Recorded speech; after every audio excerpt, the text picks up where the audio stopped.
ഈ മാസം 27 മുതൽ റേഷൻ വ്യാപാരികൾ സമരത്തിലേക്ക് നീങ്ങുന്നതിന്റെ ഭാഗമായി ദേവികുളം യൂണിറ്റിന്റെ നേതൃത്വത്തിൽ റേഷൻ ഡീലേഴ്സ് കോർഡിനേഷൻ കമ്മിറ്റി ചേർന്നു. വിവിധ ആവശ്യങ്ങളാണ് റേഷൻ വ്യാപാരികൾ മുമ്പോട്ട് വയ്ക്കുന്നത്.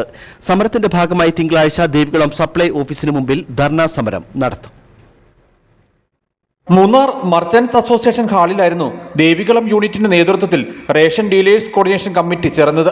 ഈ മാസം 27 മുതൽ റേഷൻ വ്യാപാരികൾ സമരത്തിലേക്ക് നീങ്ങുന്നതുമായി ബന്ധപ്പെട്ട കാര്യങ്ങൾ യോഗം ചർച്ച ചെയ്തു. കേരളത്തിലെ എല്ലാ റേഷൻ വ്യാപാരി സംഘടനകളും ഒന്നിച്ച് ജനുവരി 27-ാം തീയതി മുതൽ അനിശ്ചിതകാലത്തേക്ക് റേഷൻ കടകൾ അടച്ച് സമരം ചെയ്യുന്നതിന് തീരുമാനിച്ചിരിക്കുകയാണ്.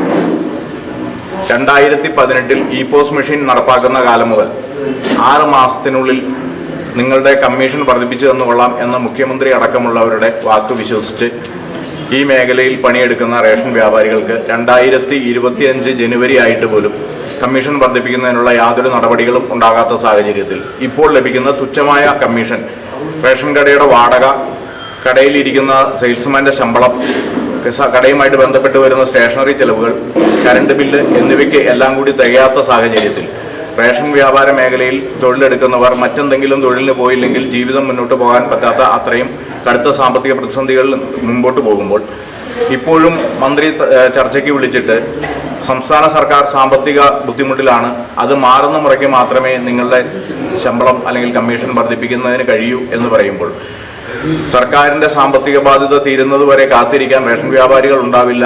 കാരണം പലരും ആത്മഹത്യയുടെ വക്കിലാണ്. വേതന പാക്കേജ് വർദ്ധിപ്പിക്കുക, ക്ഷേമനിധി തുക വർദ്ധിപ്പിക്കുക തുടങ്ങി വിവിധ ആവശ്യങ്ങളാണ് റേഷൻ വ്യാപാരികൾ മുമ്പോട്ട് വയ്ക്കുന്നത്. സമരത്തിന്റെ ഭാഗമായി തിങ്കളാഴ്ച ദേവികുളം സപ്ലൈ ഓഫീസിന് മുമ്പിൽ ധർണാ സമരം സംഘടിപ്പിക്കും. Coordination committee chairman APM Firoz Khan, convener Hassainar Adimali, Sandru, Kannan, RS Velchami, Soman എന്നിവർ പങ്കെടുത്തു. News bureau, Adimali.